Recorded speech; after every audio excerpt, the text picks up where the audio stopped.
Hey guys, welcome back to the wood shop. You may have noticed this is not my wood shop. This is actually a customer's house, and this is their job site saw that I borrowed to do the job on site. As part of the job, I was making non-through cuts, so I had taken off the blade guard and the anti-kickback pawls, and now I need to put them back on. So I just thought I'd make a quick little video on how to do that. So let me bring you in a little bit closer so you can see this in detail.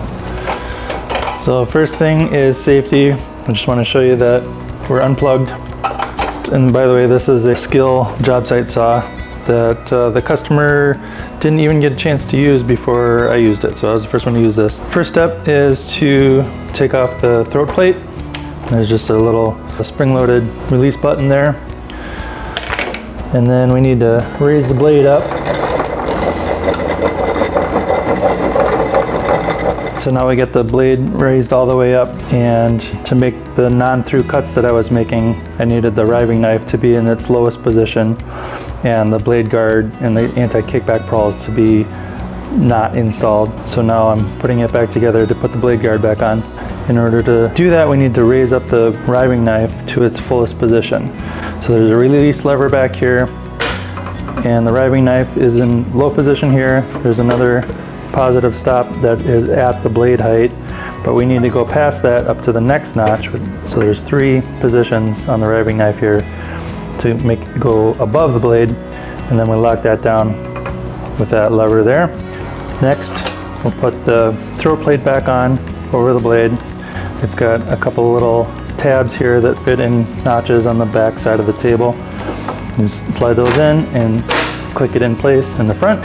And then it doesn't really matter which order you put these back on, the blade guard or the anti-kickback pawls, but for clarity on the video, it's going to be easier for you to see the anti-kickback pawls going on first. So there's 3 notches in the top of the riving knife here. The anti-kickback pawls go on the very back one, or lowest one. And there's a slot here between these 2 arms, and that just slides over the riving knife, and this is spring loaded to engage it in place. So you just press down on that, and then it locks in. So just test it, make sure that it's locked in, it's not going to slide back out. And then these work independently of each other, also spring loaded, so they want to stay in the low position when they're not being activated. But as wood passes through, then it'll raise these up, and they've got teeth, as you can see, pretty aggressive teeth that will grab the wood if it's trying to go back in the wrong direction toward the person who's operating it.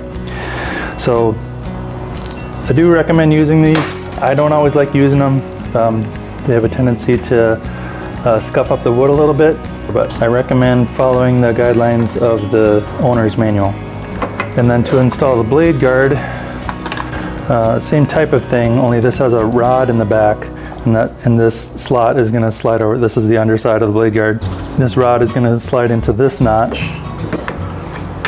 and also on the top side there's this spring-loaded trigger that will allow it to lock into place.